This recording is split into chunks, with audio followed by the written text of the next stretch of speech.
demand for action on the purported appointment of Dr. Mrs. Sarah Kiabel as the substantive Auditor-General for local government areas in Rivers State. It will be recalled that on the 24th day of July 2025, the Civil Liberties Organization, after being informed or notified of such appointment, petitioned the sole administrator of Rivers State and the head of service of Rivers State, including the chairman of the Civil Service Commission, detailing clear and undeniable breaches of the Nigerian Constitution regarding the appointment, including the breach of the Civil Service Rules of Rivers State, official Gazette number 45, volume 56 of 10th December 2020, and the Audit Law number 2 of 2020 on the purported appointment of the said personality as substantive Auditor-General for local governments in Rivers State.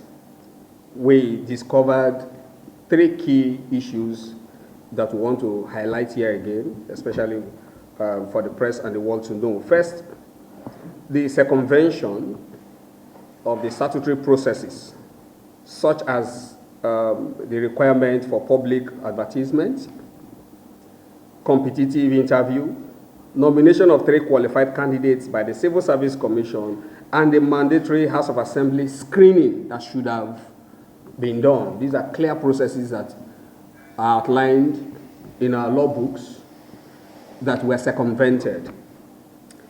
Again, we also realized that the 6 months acting period rule was violated because before a substantive appointment, there should have been a 6 months acting period, as stated by the various laws. Then the breach of the civil service rule by appointing a person who is due for retirement, for statutory retirement, in December, specifically December 28th of this same year, which means the implication is that this person is supposed to be commencing a pre-retirement leave any moment from now, especially from October, making it impossible for her to legally serve the minimum period, even in acting capacity. We believe that allowing such appointment to stand undermines the rule of law, public confidence in governance, and integrity of the state civil service. Following these observations, we made 3 demands in our petition. The first demand is the immediate suspension of the appointment, pending a full and transparent investigation into how that appointment was made. Publicly clarify that the Office of the Sole Administrator was never involved in such appointment, and even other relevant agencies of government publicly let us know that the appointment was in breach and in error, which should lead to the suspension of the appointment. To also take corrective steps to reverse the breach and restore compliance. And what is the compliance here? Respect the laid-down procedures. Follow the laid-down procedures as outlined in the various law books, and appoint whoever you want to appoint. Our interest, I think at this point it is very important we state it categorically clear that our interest is not in the individual that is so appointed.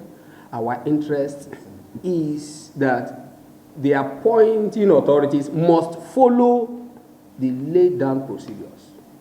Respect the Constitution, respect the civil service rule, respect the audit law. When you follow the right processes, anybody you want to appoint, you appoint as long as the person is qualified.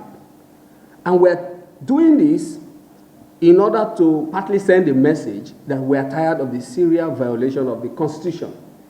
Because since the declaration of state of emergency in this state, we have seen one illegality or the other. This is just a culmination of several illegalities. The CLO hereby puts the sole administrator on notice that failure to act promptly will leave us with no other option but to escalate this matter to appropriate oversight and judicial authorities, as well as national and international human rights and anti-corruption entities.